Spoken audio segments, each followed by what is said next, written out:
السلام علیکم فرینڈز، میں ہوں آپ کا اپنا ہوسٹ محمد شہزاد شیخ اور آپ دیکھ رہے ہیں یوٹیوب چینل ایم ایس گرو 650، جس میں ہم دوسری صدی ہجری سے لے کر دور حاضر تک تمام اسلامی تاریخ سے آپ کو روشناس کروانے کی کوشش کر رہے ہیں۔ ناظرین، اگر آپ نے ہمارے چینل کو سبسکرائب نہیں کیا تو سب سے پہلے ہمارے چینل کو سبسکرائب کیجئے، بیل آئیکن کے بٹن کو دبا دیجئے تاکہ ہماری ہر آنے والی ویڈیو بر وقت آپ تک پہنچ سکے۔ چلتے ہیں آج کے نئے سلسلہ کی جانب۔ 558 ہجری 1163 عیسوی میں کاؤنٹ ریمنڈ والی طرابلس نے شرارت پر کمر باندھی اور اپنی ریاست کے نواحی مسلم علاقوں کو تخت و تاراج کرنا شروع کر دیا۔ سلطان کو عیسائیوں کی شر انگیزی کی اطلاع ملی تو اس نے فی الفور اپنے لشکر کو مرتب کیا اور عزم طرابلس تیزی سے قطع مسافیت طے کرتے ہوئے حصن القرات کے قریب بقیہ کے مقام پر پڑاؤ ڈالا۔ حصن القرات کے اندر کثیر التعداد عیسائی جنگجو جمع تھے اور کئی دن سے لڑائی کے لیے تیاری کر رہے تھے، تاہم ان کو کھلے میدان میں سلطان کا سامنا کرنے کی ہمت نہ پڑی اور وہ قلعہ بند ہو کر لڑائی کے لیے کسی مناسب موقع کا انتظار کرنے لگے۔ ایک دن میں دوپہر کے وقت جب سلطان کی فوج ہتھیار کھول کر اپنے خیموں میں آرام کر رہی تھی، عیسائی قلعہ اکراد کے ایک خفیہ دروازے سے نکل کر پہاڑی راستے سے طے کرتے ہوئے اچانک اس پر آ پڑے۔ مسلمانوں کو اتنی مہلت بھی نہ ملی کہ ہتھیار سنبھال سکتے۔ نتیجہ یہ ہوا کہ ان کی ایک بڑی تعداد کو عیسائیوں نے آنن فانن شہید کر ڈالا اور پھر بڑھ کر سلطان کے خیمے کا محاصرہ کر لیا۔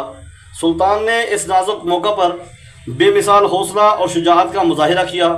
وہ بغیر قبا پہنے بدست شمشیر اٹھ کھڑا ہوا اور دائیں بائیں آگے پیچھے وار کرتا ہوا عیسائیوں کی جتھوں کو چیرتا ہوا باہر نکل آیا۔ خوش قسمتی سے اس کا گھوڑا خیمے کے باہر کھڑا تھا۔ وہ اچک کر اس پر سوار ہو گیا اور دور تک پھیلے ہوئے عیسائیوں کے جتھوں کے درمیان سے بجلی کی سی تیزی کے ساتھ نکل گیا۔ اس ہزیمت سے سلطان کو صدمہ تو بہت ہوا، لیکن اس کے عزم و ہمت میں ذرہ بھر کی کمی نہ ہوئی۔ وہ جائے ثانیہ بقیہ سے صرف 6 کوس کے فاصلہ پر حمص کے قریب بحیرہ قدس کے کنارے ایک جگہ ٹھہر گیا۔ جلد ہی بقیہ سے وہ مسلمان بھی وہاں آ پہنچے جو عیسائیوں کی تلواروں کا شکار ہونے سے بچ گئے تھے۔ انہوں نے سلطان سے عرض کیا کہ ہم اس وقت بالکل بے سر و سامان ہیں اور خدشہ ہے کہ عیسائی ہمارے تعاقب میں یہاں آ پہنچے۔ فتح مند دشمن کے اس قدر قریب کھلی جگہ پر پڑاؤ ڈالنے کی بجائے بہتر یہ ہے کہ ہم حمص کے اندر جا کر قیام کریں۔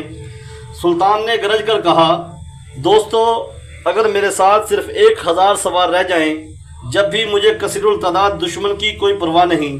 رب ذوالجلال کی قسم، جب تک میں عیسائیوں سے مسلمانوں کا بدلہ نہ لے لوں گا، ہرگز کسی دیوار کے سایہ میں نہ بیٹھوں گا۔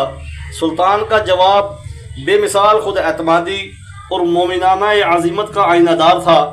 اس نے اس کے ساتھیوں کے سینوں میں ایمان اور یقین کی شمع روشن کر دی اور وہ آخری دم تک سلطان کا ساتھ دینے کے لیے تیار ہو گئے۔ سلطان نے اس وقت دمشق اور حلب سے خیمے، گھوڑے اور آلات حرب و ضرب وغیرہ منگوا بھیجے۔ جب یہ سامان پہنچ گیا تو اس نے اسے اپنے تمام ساتھیوں میں تقسیم کر دیا۔ اس کے علاوہ اس نے 2 لاکھ کے قریب دینار نہ صرف ان لوگوں کے ورثاء میں نقد تقسیم کیے جو اس واقعہ میں شہید ہو گئے تھے، بلکہ ان کی جگہ ان کی اولاد یا دوسرے غلام و اقارب کو فوج میں بھی بھرتی کر لیا۔ اس طرح چند دنوں کے اندر اندر اس کی لشکری حالت ویسی ہی ہوئی جیسی کہ اس سانحہ سے پہلے تھی۔ صاحب کتاب الروضتین علامہ شہاب الدین کا بیان ہے کہ اس موقع پر جب سلطان اپنے لشکریوں میں مال و اسباب اور روپیہ وغیرہ تقسیم کر رہا تھا، اس کے دیوان نے مشورہ دیا کہ لوگ جس قدر نقصان کا دعویٰ کرتے ہیں اس پر ان سے حلف لیا جائے اور اس کے مطابق ان کے نقصان کی تلافی کی جائے۔ سلطان کی فیاض طبیعت کو یہ گوارا نہ ہوا کہ اپنے کسی لشکری کے بیان پر شک کرے۔ اس نے حکم دیا کہ کسی شخص سے ہرگز حلف نہ لیا جائے اور وہ جو طلب کرے اس کو دے دیا جائے۔ میں ان کو تھوڑا یا بہت جو کچھ بھی دیتا ہوں، اس میں اجر و ثواب بھی میرے پیش نظر ہوتا ہے۔ ایک امیر نے عرض کیا کہ اگر آپ کو اجر و ثواب کا خیال ہے تو آپ کے شہر میں صوفیہ، فقہاء، زہداء اور فقراء کثیر تعداد میں موجود ہیں، ان کو دیجئے اور ان سے امداد طلب کیجئے۔ اس امیر کی یہ بات سن کر سلطان کا چہرہ شدت جذبات سے سرخ ہو گیا اور اس نے تیز لہجے میں کہا، خدا کی قسم، میں صرف اللہ تعالیٰ سے مدد کا طلبگار ہوں۔ جو لوگ میدان جہاد سے دور بیٹھے ہیں ان سے کیا مدد ملے گی؟ جو لوگ جہاد فی سبیل اللہ کے لیے نرم بچھونوں کو چھوڑ کر تیروں اور تلواروں کے سائے میں شب و روز گزارتے ہیں، ان کا حق چھین کر دوسروں کو کیسے دوں؟